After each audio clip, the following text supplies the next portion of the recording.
Thanks everyone for joining us today. I'm just going to send it over right to Casey, who's going to present about our Charity Speaks Oral History Initiative through the Sisters of Charity Federation Archivists Group. Thanks, Veronica. Hi, everyone. My name is Casey Bowser. I'm the archivist for the Sisters of Charity of Seton Hill in Greensburg, Pennsylvania, which is about an hour east of Pittsburgh. So I know a couple of faces, but if you don't know me, hello, it's nice to meet you. And yes, exactly as Veronica described, Veronica, and I'll say to Veronica, anytime she wants to chime in, because she's also been a vital part of this project. The Sisters of Charity Federation are a voluntary association of 14 congregations in the US and Canada. And probably like many of you, your congregations may have similar associations, but the Federation archivists are archivists from each of those federations, Sister of Charity, Daughter of Charity communities. And these are communities that have descended from St. Vincent de Paul, St. Elizabeth Ann Seton, St. Louise. And so they've been working together. They initially came together in the 40s to help promote the cause of St. Elizabeth Ann Seton. And then in the later years, they got together for formation programs. And now the communicators work together, the archivists work together. And we decided in 2019, it seems like ages, like a lifetime ago, 2019. We decided in 2019 to work on a collaborative project. And the archivists had been meeting together somewhat irregularly over the years.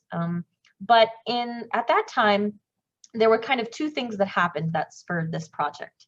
And one thing was the Sisters of Charity Federation had something called an Assembly of the Whole, in which all congregation members from the Federation were invited, as well as communicators and archivists. And so we all met in Chicago in 2019, June of 2019, and the archivists had a wonderful meeting together, and we got to talking about how can we promote and celebrate the charity charism and identify connections between our collections. And I had proposed an idea that was kind of based off of something that our archive had already been doing or started doing, which is at that same year, we had received a grant from CLEAR, Council on Library and Information Resources, for digitization of oral histories. And we were lucky enough to get a $30,000 grant where we did more than 250 tapes, which was about 125 individual interviews. And as part of that grant program, we had to make our oral histories accessible. Now, whether that was just the metadata or the actual full audio files, we could do that. So we were already in the process of doing that. And I had suggested, why don't we expand this idea? Why don't we think bigger and think about our charity federation? So that's kind of how we came up with this idea, and then I will talk about planning stages, some tools and strategies, our successes and our challenges, and then where we are today. And you guys are kind of getting an early preview of the site because it's not been released. We are releasing it next month.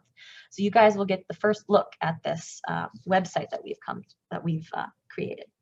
So I'm going to share my screen and talk about what we did here. So the first thing we did was we really needed to assess, and because we wanted it to be oral history based, and we thought it was really important to do this. It was telling the sisters' history and the individual congregation's history through the sisters' own words and in their voices. So what we did first was we did a survey. We did a survey for each of the Federation communities. And we sent around this survey to the archivists. Are you interested in participating in a collaborative oral history digitization project? Do you think your leadership would support this? And then we got some information about the oral history collections. How many oral histories do you have? Can you describe, are they digitized? What state are they in? What condition are they in? And then talking about what do we envision for this project? What are the benefits and opportunities? What might the challenges be? And so we got all this feedback from our Federation archivists, and there are, again, 14 congregations.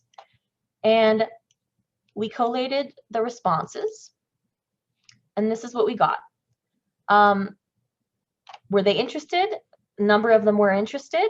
It was interesting to assess this, to see how many oral history cassettes that we had, or if they were digitized, if they were new or old. And so it was very interesting to see this. Now in our case, my case, we have over 700 tapes. So we have by far the largest oral history collection. We have an oral history program dating back from the mid-1980s. So that's why we have so many. But it was interesting to see the range in oral history collections in our Federation archives. And surprisingly, many of them were digitized or transcribed, which was good news for us. As you can see, some of our congregations were not interested in participating in this project. And part of that is because they either didn't have an archivist at the time, or their congregation, it was in transition. So they were not in a position to be participating in the project with us. Okay, and then of course we have our feedback about opportunities. Most of the archivists thought that it would be assist in preserving those oral histories by focusing on these at-risk collections, identifying collaborative opportunities with our archives and how our histories connect, how our charism has been manifest globally and not just within our region or within our congregations. And then some of the challenges, there were a lot of concerns about publicizing sister stories or putting their voices out there, getting over the fear that that the oral histories would be utilized in for some nefarious purpose, or that the sisters wouldn't be comfortable making those oral histories available. So we decided that we would move forward. We had 8 out of 14 communities interested, and we were willing to address some of the concerns head on and pursue this project. Now, the first thing we had to do, of course, was to get our leadership on board. And so this was not just our individual leaders for our congregations, but the actual Federation board. We have a board who governs the Federation. And so we needed to propose our idea to the Federation. And so this was our initial proposal. We wanted to call it Voices of Charity. That name changed over time, but this was our initial proposal. And in our initial proposal, we gave an executive summary about what we wanted to do, what the scope of our project was, and why oral history was so important to us and for this particular project. We set a goal of 10 entries for each participating community. And so that would be 10 oral histories, or we also decided that written narrative histories would also fit the bill in this case. And that's primarily because we didn't want to exclude any congregations in our activities. If there was some fear about the digital component, we wanted to be sure that that those who weren't aware of how to do that or couldn't commit to that could still participate with a narrative history or something of that nature. We had a statement of need. Why do we want to pursue this? What's so important about it? And we cited, how do we reconcile sister stories? How do we encourage further storytelling? How do we show that the charism of charity has been shared through the history? And we talked about initiatives like Sister Story, which was through National Catholic Sisters Week, and how popular and well received that project was. And we talked about how important it is to also have our archives be embracing some of the digital world, right? So as scary as that may seem, we can move toward that little by little. And we also thought, what a wonderful way for us to further connect our congregation members across the Federation, that they can share in this digital exhibit. They don't have to go anywhere to share in it. Of course, all of this was proposed pre-COVID, so we had no clue that gathering together would be such a challenge in our near future, but that certainly was something we had considered. We also presented our project activity methodology and outcomes for our project. We sort of gave our reasoning behind it, showed our survey results, and then explained that the website for the Sisters of Charity of Seton Hill would sort of serve as a model for our project. So again, this was something I was already actively doing. I was working with Omeka, which is the system, the system that we use to build our digital collections and exhibits. And so we shared information about that, as well as information about the cost. What would this cost us? And all things considered, it's a relatively low cost. The only real cost is a subscription to Omeka and or digital storage space, which through Omeka and Reclaim Hosting was only about $100 a year for 100 gigabytes of digital storage. So for us, that's very reasonable, and we were definitely able to pursue that. We tried to give a timeline on this project, listing our stage, our activities, our contacts or leaders for the portion, and then the timeline. Now, I'll tell you right now in this presentation, I will tell you our timeline was pushed back significantly, more than once throughout the course of this project. But this was our initial hope. Part of our delay in this project was that the Federation board had to meet, and they were like 4 or 5 months away from meeting. So we just had a 4 or 5 month waiting period for their board to meet to give us approval and for us to present on this project. So as you can see, we have a foundation stage, a development stage, and then the evaluation or execution stage. And then we did request a budget. We did not, I will say, receive a $2,000 seed money, but we decided actually that we didn't really need that money. And then $100 per year for funding of this digital storage space.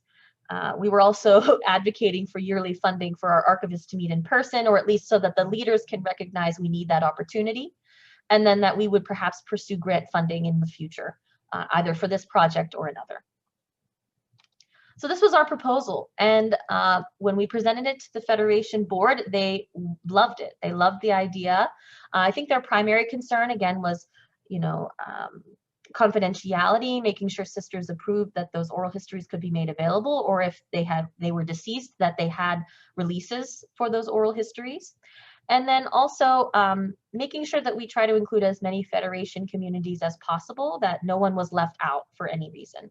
So we made a good faith effort to try to include everybody, but again, not all of our Federation communities did agree to participate.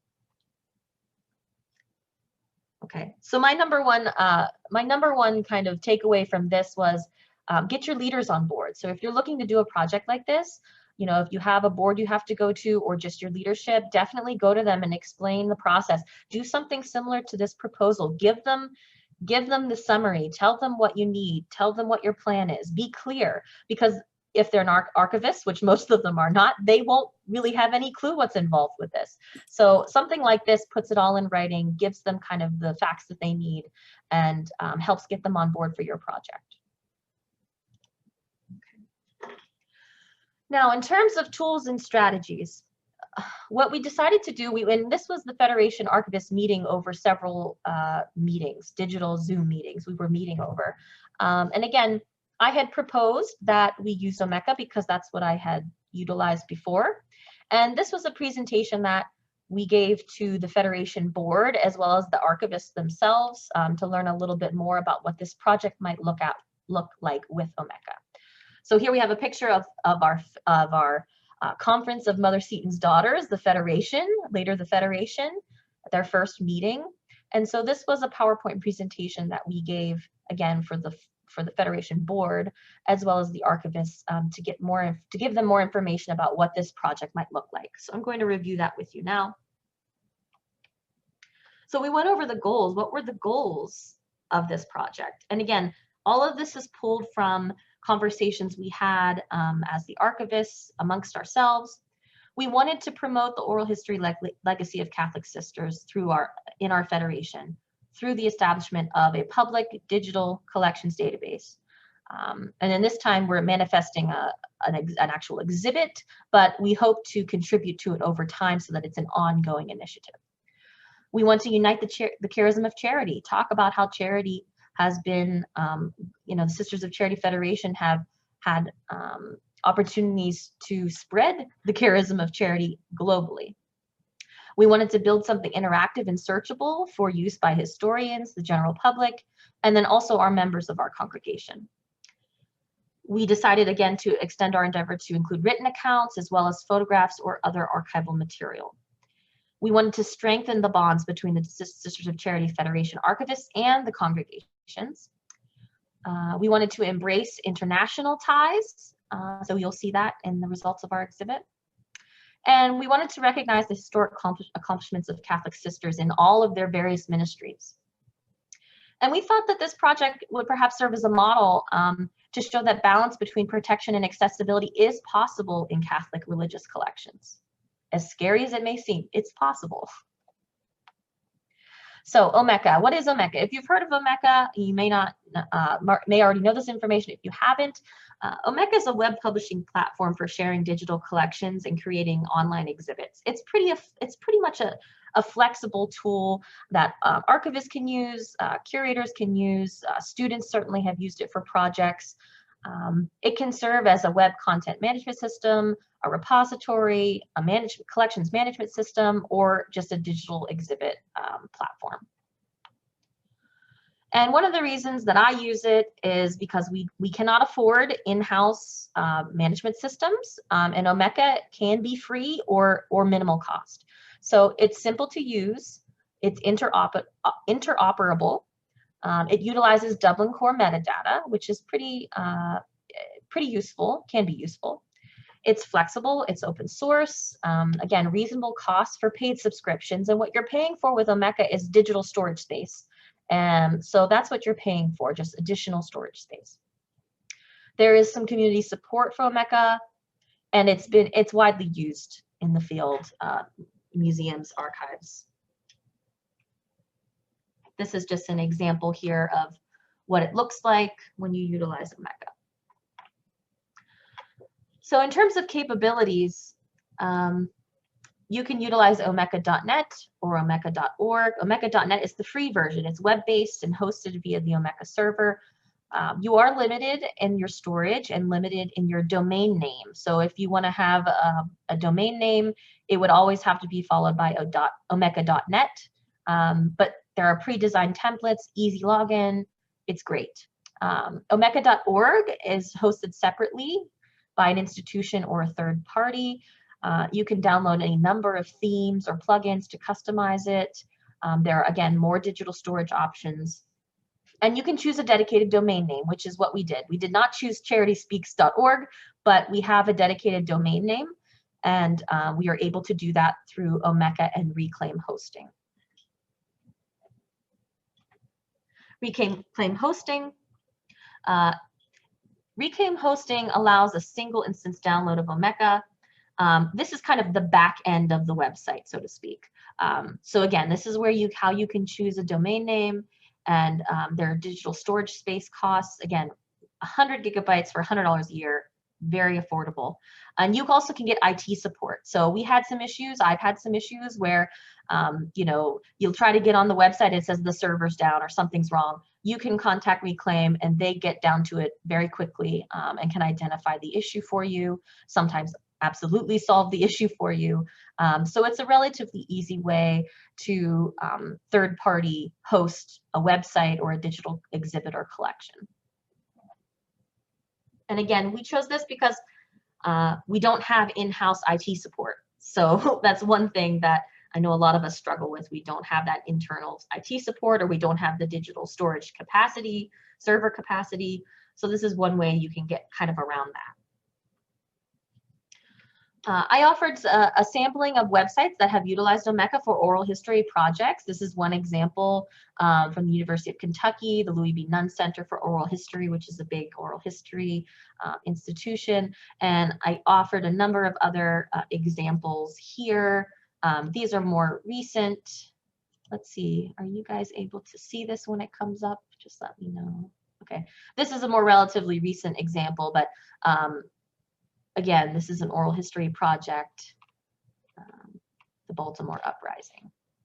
So this was for the archivist as well as the Federation Board to have an example or an idea of what these projects look like from Omeka.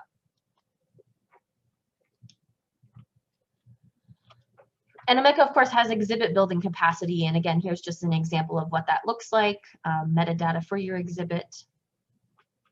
And you're able to customize it. So again, this is what we like about it. You can import all of your records from a CSV file. You can add things like Neatline, which is a great plugin to kind of map out points in history or important things on a map. You're able to use Scripto, which is crowdsourced transcription plugin if you want to crowdsource transcription, which is a great way to get that done. I know we all know how time-consuming transcription can be, so that's always useful. The oral history metadata synchronizer is another great plugin that you can utilize with Omeka, where you can index your oral histories or your transcripts for easier navigability. And there are a number of other plugins available. Again, themes, you can configure all kinds of specific themes for your website as well. And I'll show you examples. Like all of these examples are Omeka based, and you'll see that they utilize different themes. Some of them, so this is an Omeka based site. Some of them are relatively simple. I would say this is a relatively simple site. Others are a little bit more complex, and they've probably had an IT person do some finagling for them. So this is Cocktail Culture in the city of New Orleans. And this, I believe, uses the Neatline plugin where you're able to map out exhibits. Okay, so again, this is much more complicated than we've done, but certainly you're able to look at how Omeka can be utilized in varying ways.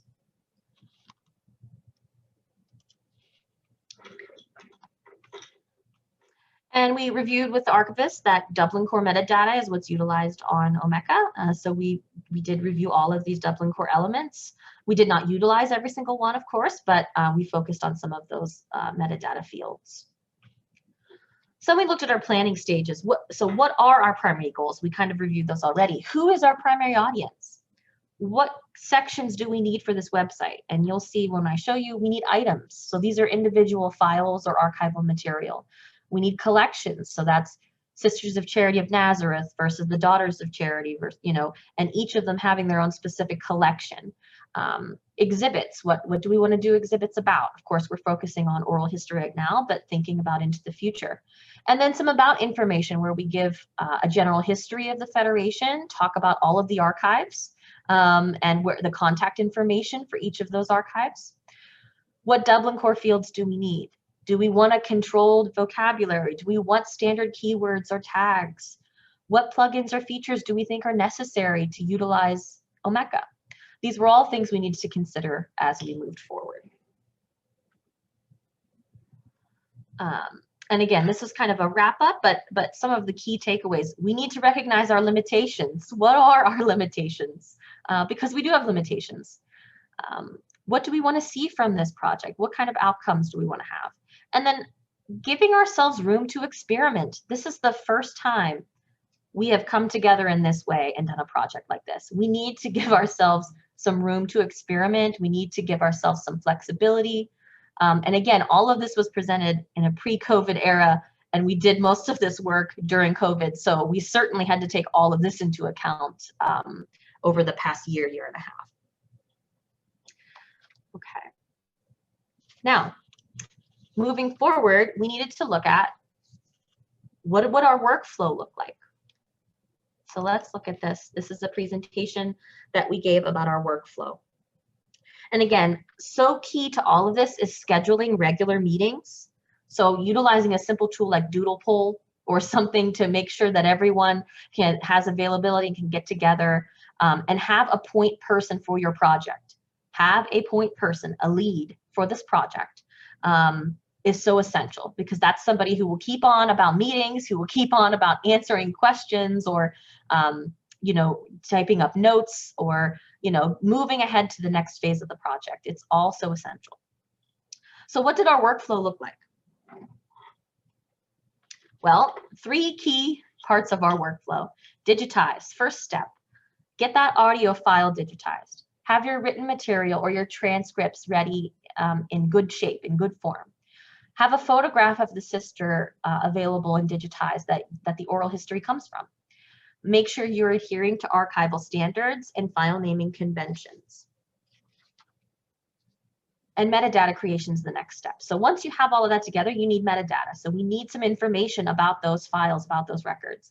Follow the Dublin Core fields, create an Excel file, And then you're ready to submit. So submit via Dropbox was our easiest way we could do this because of the size of the large files. You could also do it through, what's the other one? YouSendIt, or one of the programs or one of the sites where you can send large files. And then on Omeka, we could use CSV import or batch uploader to upload all of this metadata via the Excel file and then individually the actual digital files. So one thing we had to do was 2 members of our federation volunteered to research and set standards and guidelines for metadata, for transcription, and for our files. We knew that there were limitations. So we know that with Omeka, we could only upload files up to 150 megabytes. Okay, so we knew that the audio files had to be less than 150 megabytes. Does that mean we would always get audio files less than 150 megabytes? No. We would have people submit extremely large files that we could not possibly upload, like the raw file that was created. Certainly not possible. But we had these 2 members create a set of standards and then presented them to our group. And so as we were working, we were keeping all of these standards in mind and these guidelines in mind as we were creating each of our files, transcribing if we needed to, and then the Dublin core fields as well. Okay, so for digitization, we needed to identify which records we wanted to submit. And for many of our members, what they had to do was they had to go to their leadership and ask, is it okay if, all these 10 sisters, can we submit these 10 sisters oral histories to the project? And they would get the approvals. And what they also did, and what we made sure everybody did, was review the transcript, either review the audio or the transcript with your leadership and make sure that everything is a-okay with them, right? So we want buy-in from everybody, and we want everyone to feel comfortable with what we're doing. So as part of submitting your records, you needed the audio file, either the audio file or the written testimony, transcript, because we want to be as accessible as possible, and a photograph of the sister, more likely than not. But in some cases, we didn't have a photograph of the sister, so there was some logo or placement image that we used. Then digitize your records according to archival standards. Create a raw file and an access copy. Submit your files in formats that are accepted, so PDFs, JPEGs, MP3s are okay. Utilize our file naming conventions. So we had set standards for file naming for this project, right? And then, of course, keeping in mind that there was a 150 megabyte upload limit. That was a bit of a challenge. So again, we advised everyone to utilize an Excel spreadsheet and to follow the Dublin core metadata. So the ones we utilized were title, subject, description, things like source, creator, contributor, rights. We all have a rights statement, our own rights statement. You don't have to utilize the same one. Each of the congregations has its own rights statement. And then some oral history specific metadata like interviewer, interviewee, original format. And then, of course, our file naming conventions. Now, one thing I'll say is that with Omeka, what we utilized was a plugin that allows PDFs to be text searchable. So although we're putting in all this metadata, one benefit that we have is that when someone searches, let's say for a location or a name in our site, it's going to not just search the metadata, it will also search the transcripts, the PDF transcripts. So we didn't necessarily have to be as specific in our metadata because the transcripts, for the most part, contain a lot of that information. And of course, for submission, downloading Dropbox, accessing the folder, which again, our point person maintained the Federation folder, save all your files, and then notify the ingest team that they were available. So we kind of approached the question, if you want a photograph to accompany your audio file or your transcript, you needed separate metadata because it was a separate kind of file, and we had to upload it differently. But again, one of the benefits of doing it like this was that everything was text searchable. And then the ingest process, we would upload the spreadsheets using the plugin to create items. And so you would upload the metadata spreadsheet and it would automatically create records for you. And then we would actually have to attach the individual files to the pages. So that would be the audio files, the transcript files, and the picture files, which if everything's uploaded at one time is very easy to do. But sometimes you're going back and doing things after the fact. And then, of course, we added some responsibilities for the other archivists, that everyone would have editing responsibilities, meaning that each archivist had to review their archival content for their collections and make sure that everything works properly, that your audio file plays, that your transcript opens up. And we wanted everyone to test it by conducting open-ended and community-specific searches. So if you're like, okay, you know, someone wants to know about Sister Mary, let's look up about her life or her career, make sure that it comes up. We also were able to add tags to our items, our records, to identify kind of shared points of interest between collections and things like that. Okay, so that was our workflow and ingest plan. Now what I'll show you is part of the result of this project. And again, we had a timeline that this would be completed in March of 2021. We did not meet the deadline of March of 2021. We wanted it to be ready for Catholic Sisters Week in March of 2021. We did not meet that goal, but we are releasing in August. So we're a few months behind. And again, part of that is that we had to wait on the Federation board. Part of it is COVID related. But one thing I will say is that due to COVID, this project actually worked really well because many of our archivists were able to do transcribing from home. So if you weren't able to come to the office, you were able to transcribe. You might have been able to do some digital work. So it was really useful in that way. So first thing I'll show you, and this is kind of connected, is this is the Sisters of Charity of Seton Hill digital collections that we have available. It's not everything. We don't make everything available, but we have kind of quote unquote curated collections that we make available. And so this is again an Omeka based site. We make some letters available from some of our superiors, and we have metadata associated with those as well. You're able to click on it and see the full version. And there's a transcript of the text as well. So we have some limited materials available here. And so again, this was kind of part of the inspiration for this digital exhibit and online collections database. And then this is the result of our Federation digital archives. So I'll show you first here, this is our quote unquote landing page. Just gives you an overview of the Federation and our project. And we have information about the history of the Federation. And this is all Omeka built. This whole site is Omeka built. It's scfederationarchives.org. That is our domain name that we were able to get through Reclaim Hosting. So we give a history here of our Federation. And then we also make contact. This is a picture of our archivists. So we're all together here represented.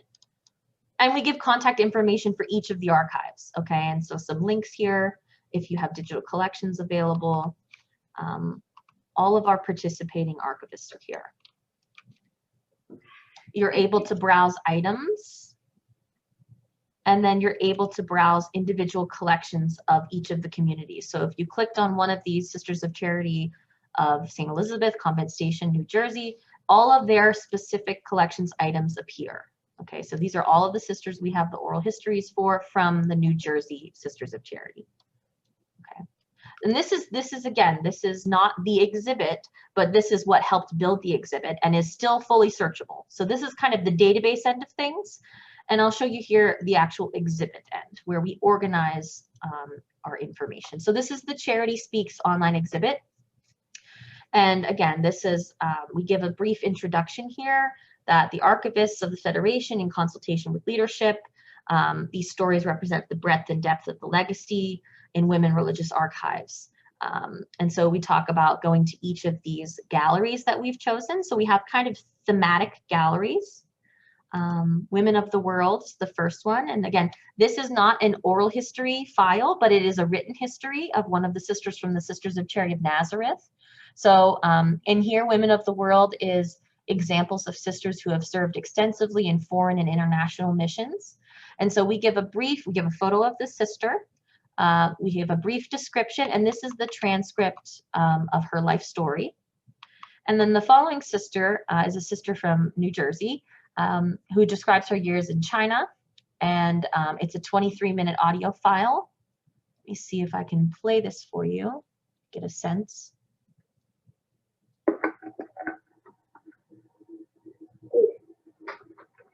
So, sister, what year did you enter in the community? I entered on September 8th, 1922. Now, what was the community doing at that time? Okay, so you're able to play the audio file. And then below, we featured two sisters, and then below we have a gallery of other sisters where you can click on a sister and get information about her oral history. So if we look at Sister of Charity of Cincinnati, here's the metadata that appears, the Dublin Core metadata for this record. Okay. The oral history metadata for the record. And then people are able to leave comments if they'd like. These are all, we're able to approve or not approve these comments. And then here is the full transcript of the oral history. This is also available here. So here's her picture. Number 2 is the actual audio file that you can listen to, and number 3 is the transcript. And here again, you can see this is why it's text searchable, because Mecca does it like this as well. You are able to download the transcript for larger viewing as well. You can also download the actual file, the audio file, and the picture. Okay, so this is what the individual record looks like. Let's go back here for a moment. And this is how each of these thematic sections are oriented. So there's 2 featured sisters. So Women of the World are foreign and international missions. And then we have the gallery of sisters who also fit that bill. We have nursing and healthcare heroes, where we highlight sisters who have worked in those fields. And we try to be equal and even about representation. So here we have a daughter of charity from Emmitsburg who's discussing meeting with Senator John Glenn Beall and Vice President Gerald Ford to discuss hospitals. Now this is a clip. It's not the full oral history. This community was only comfortable sharing a clip of this oral history. So it's only a 3-minute clip, but it talks very specifically about hospitals operated by the Daughters of Charity. And then we have a Sister of Charity of Leavenworth talking about her work as a director of the School of Nursing, and it's a full 37-minute audio file. And then again, a full gallery of sisters from the various Federation communities represented in this as well. Let's see if I can find one. Some of these, of course, are more recent oral histories. For example, this one is dated from 2018. So this was conducted relatively recently. This sister gave her permission for it be included in this project. Again, all of the metadata we have available, the file, and the transcript. Now, some of these are narratives. So for the Daughters of Charity in California, this is not a sister who is living. It actually talks about sisters who worked in California in the 1800s. It looks like 1850s. And all that's available is some photos and the text. So this is a typed up text from the archives called Remembrance of My Youth, and she talks about a number of things, but there's a lot in here about healthcare. So that's kind of why we chose it for this section. And each of our archivists were able to select which category they would like the sister to be in. Okay. Angels of Education, of course, sisters working in the field of education, highlighting 2 of our sisters in the full gallery below. So, and again, the Modern Nun, we talked about. This is a section that talks about sisters who address changes in the church or changes in the community after Vatican II, perhaps, or they just embody the term modern nun. And we have a great example of a Daughter of Charity here who talks about the Second Vatican Council changes and her work combating homelessness. And then we have Sister Patricia Haley from Nazareth, and she is a Black sister, and so it's important to get a diverse perspective. So we wanted to highlight her for sure. She is not an oral history, but a written history. And then, of course, sisters again who are doing something similar. And our final category is witness to history, where perhaps these oral histories don't fall in a category that we've already mentioned, but they are sisters who have experienced something unique or talk about something unique. One example is Sister Marie Agnes of the Sisters of Charity of Cincinnati. And she talks about working in an infant and maternity home. And her interview is very interesting and talks about some really important social issues. And then we have Sister Mary Josepha of New Jersey, who talks about her interactions with Archbishop Robert Seton during her novitiate time. So again, doesn't fit in the categories that we've already set, but are important points in history. Several other interviewees, I should say, include a sister who was missioned first in Missouri during the Spanish flu. So she talks about that and that impact on her life. And so this is all that the exhibit entails. There's not a lot of quote unquote interpretive material. We kind of group things thematically and give people the opportunity to explore and see how the Sisters of Charity Federation have worked in similar ways. Their impact is global. Their impact is broad and far-reaching.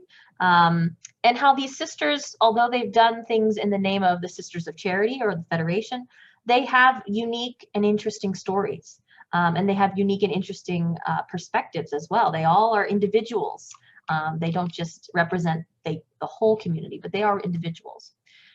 There's one other thing I wanted to, so if we were to text search something, and one example I'll do that will be relatively easy is India. So India, we know the Nazareth sisters are in India.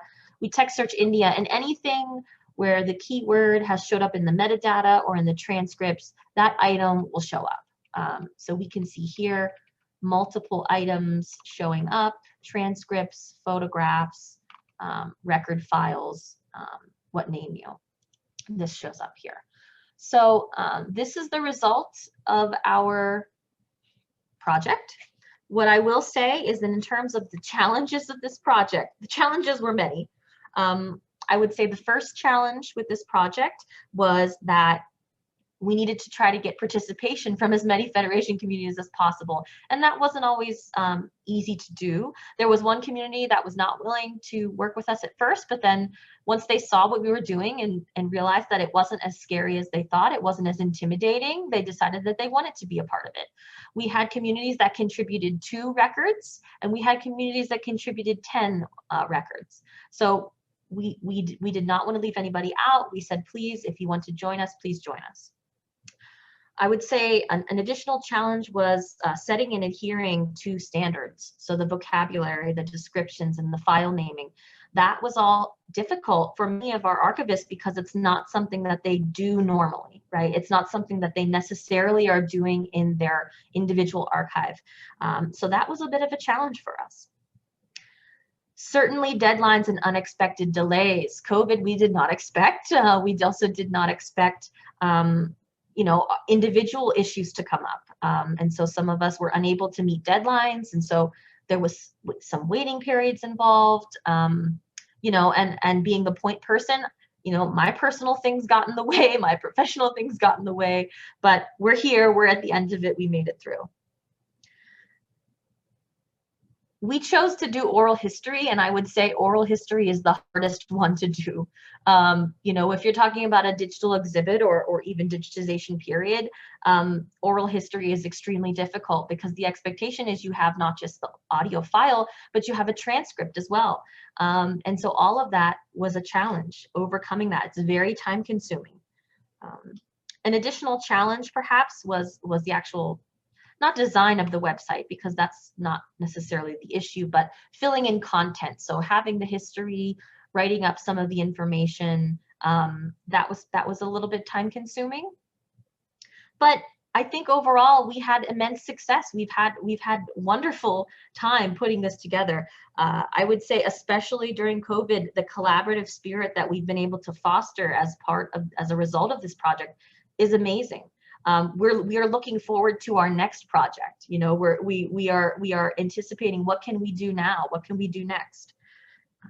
We're very happy that there's now a real digital representation of, not necessarily the only digital representation, but from the archives of the broad impact of the Sisters of Charity Federation.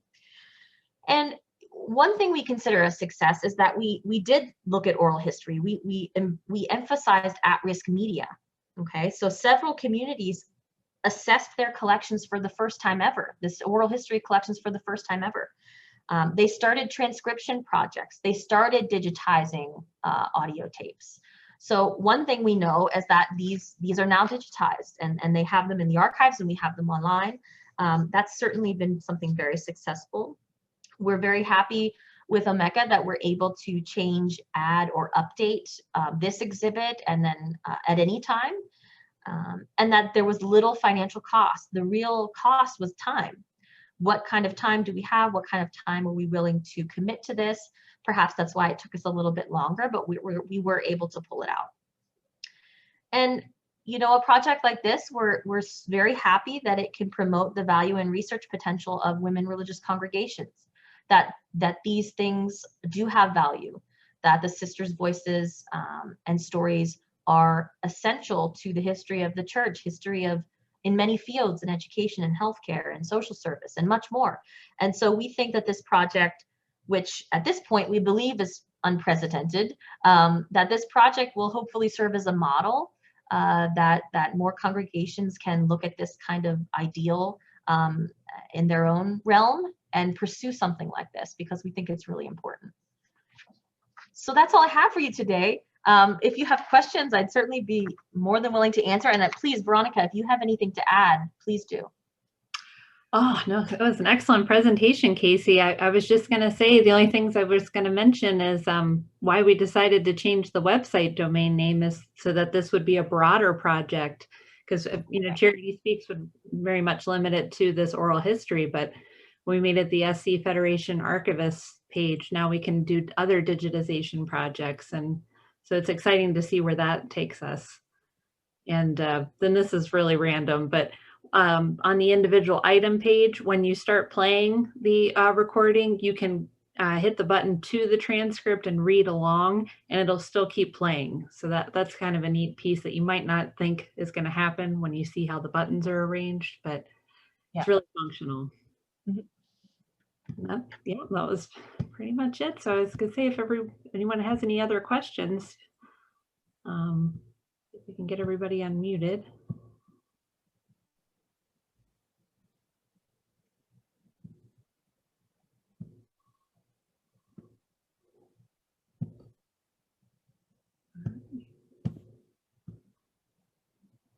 I'm more than willing to talk about anything you want to ask. Yeah, Lisa. It's Lisa Gibbon. So I can't even begin to wrap my brain around doing something like this. Mm-hmm.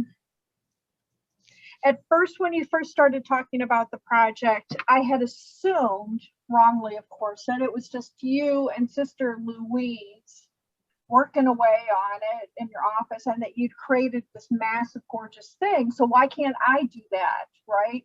And then when I saw that, it was very heartening to see the picture and see many of my colleagues in your group picture, and knowing, you know, how professional Veronica is, and how all the talents Kathy Hurdle Baker has, and whoever else was in the picture. So I mean, you really had a team of people working on it, and on top of it.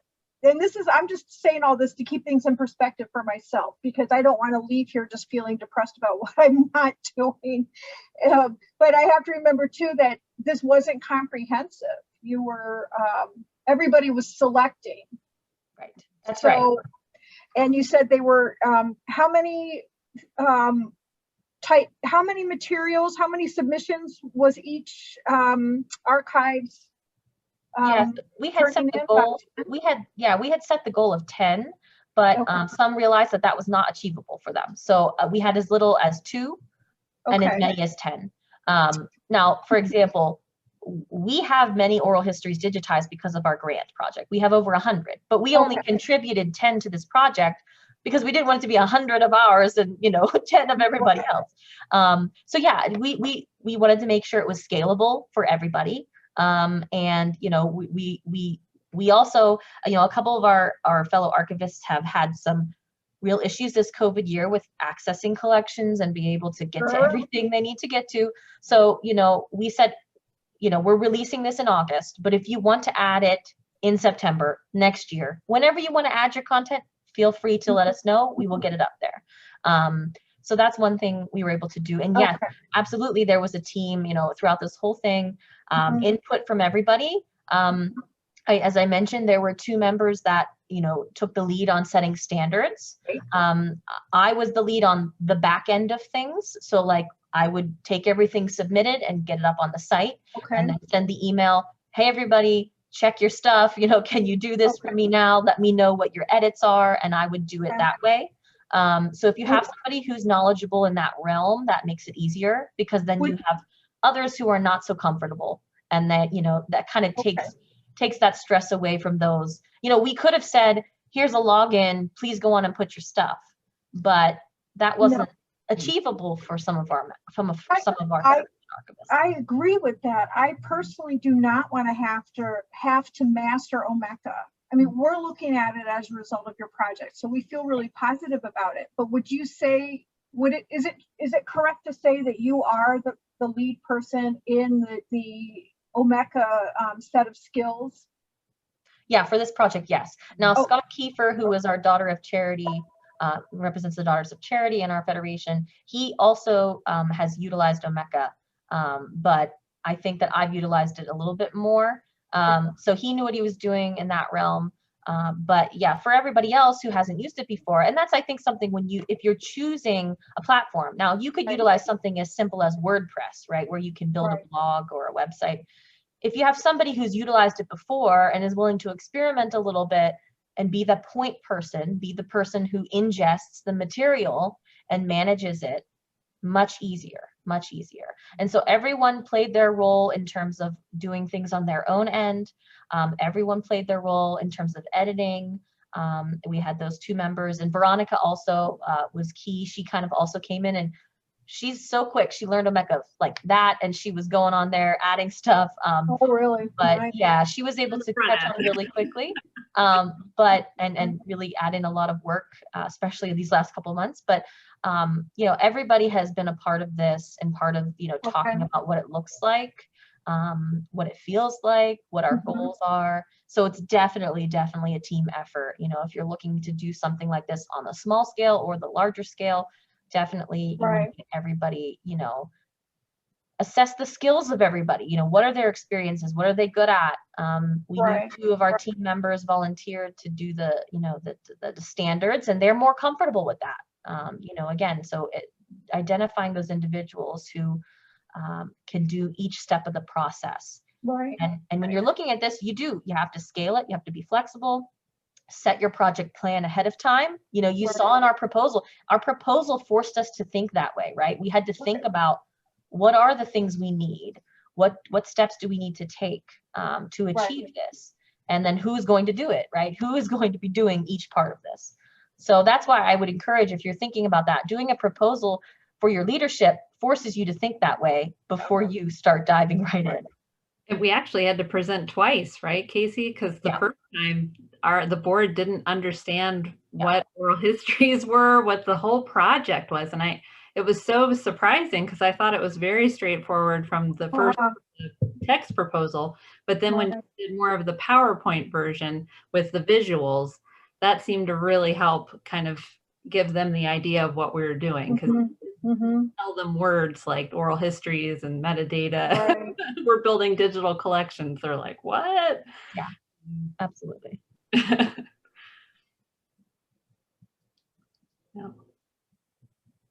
Any other questions? Okay, I have more. Yeah. Anybody else? If Carolyn doesn't want to, if Carolyn or Rebecca or Brother Dennis isn't. Okay, so I would imagine that your individual leaderships were pretty excited about this collaborative venture among the archivists, and that they're pretty excited about the end product. Could that be correct? Yes, the feedback that we got, especially from the Federation board, they were very excited. They were thrilled that we were thinking along these lines. They, you know, and because it's outside their realm of quote unquote expertise, Right. you know, they were like, just run with it. You know, they just run with it. Right. Again, I think the primary concern that we got from the leadership, and this is from individual leaders as well as the board, was about that confidentiality issue. Was make sure that you're getting permission, make sure that there's nothing in these interviews that can be misconstrued or you know, cause some kind of issue. So we were, you know, some of us, in my case, our oral histories were much older and we had releases. And internally in the archives, we reviewed them and made sure that there was nothing, nothing that would be perceived negatively. Other archivists had to very carefully and closely discuss with their leadership exactly what they were going to make available. Okay. So they had to give the list of the names, offer transcripts. Some sisters had to review the transcripts. So either sister volunteers or people on their council or leadership teams reviewed transcripts to make sure to give the okay. So again, and we left that process up to each individual archivist. Okay, so we said it's your responsibility to get approval, make sure it's okay with your leadership, you know, tell them that you're doing this project, get their buy-in, and we had no issue. We've had no issues with that. So in our case, that's the route that we went with our leadership. I provided them the full transcript. They were able to read and review it, as well as our sister who's been over the oral history program for over 20 years. And there was only one item that we ended up doing almost like a line item excerpt out. I wasn't comfortable with. Just, there was a very brief story about a priest in Colorado that she didn't want someone to construe the wrong way. And we just take it out. Okay. All right. It was a bit challenging to take it out of the audio because I'm not one of those people that does that. Right. Okay. Yeah, and again, that's why some of our submissions are excerpts as opposed to full oral histories. Some of our yeah. So, and we said that was fine. We said, you know, whatever you want to contribute, that's fine. Okay. And for my coworker who I know is going to be unhappy she wasn't here, could you send me a copy of your PowerPoint? Yeah, absolutely. Anybody who wants any copies of these PowerPoints, I'd be more than happy to share them. Or even our proposal. If you'd like to see the proposal, yes, I can send that to you. Yes. You could also send the Excel template that you had for the metadata, because it was very standard. Oh, really? Okay. Yeah, that was I have also that written down in my questions about the tags and stuff. Okay. This gives me a lot to think about. Good stuff. Thank you. Yeah, absolutely. Is anybody considering a project? This is a question for everybody. Is anybody considering a project of this nature or considering how to do digital exhibits or online collections? Yes. I'll let someone else talk, but yes. Yeah, hi, I'm in the process of starting an oral history project. So this would be down the road. But we are partnering with the LSU Oral History Center. So I think a lot of this stuff would be taken care of by there. But it was very interesting anyway. Right. Sam McAdoo sent a message to say that not online precisely, but we're working on building up electronic collections. And then for us, it's our Endless History Wall project. So, and we've really made great strides on this. So we'll have,